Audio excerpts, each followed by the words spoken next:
Hi, day 11 of the Dungeons and Dragons Challenge. Today, favourite encounter, well, adventure I ran.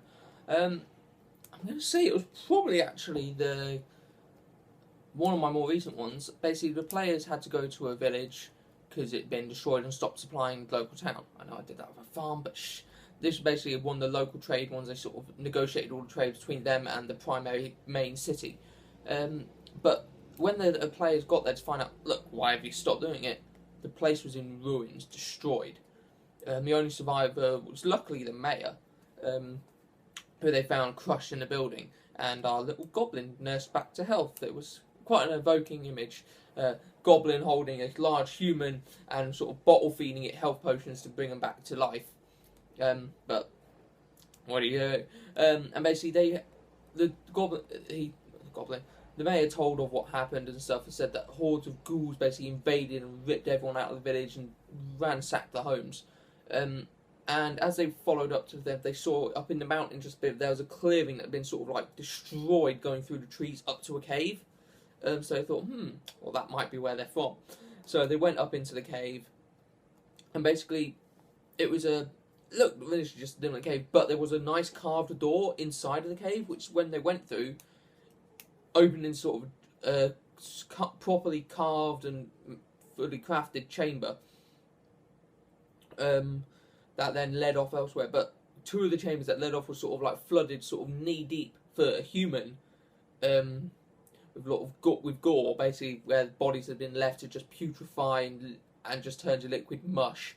And basically, one of my characters plays a bear. He was going through, was getting his fur all matted with blood, gore, greeny brown colours. It was, his reactions were quite unique. I loved showing that there because it also made it very difficult terrain for the goblin going through, because it was kind of up to his neck. So you had this little goblin wading through like this, going through basically puddles of gore.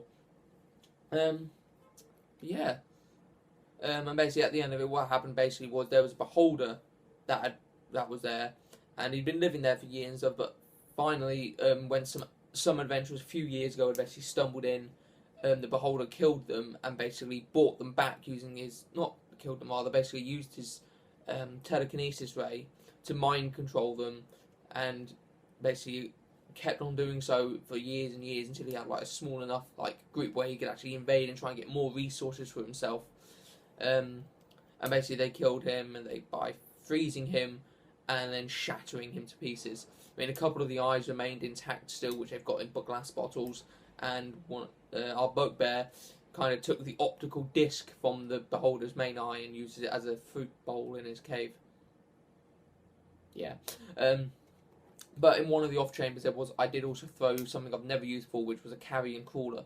And that was there were some quite nice mechanics it did there, because obviously carrion crawler sort of big slug thing, many eye stalks like thing, and many tentacles. And basically one of the heroes basically grabbed hold of the eye stalk and was using it sort of like a rope to swing around and slash at the carrion crawler as it was moving.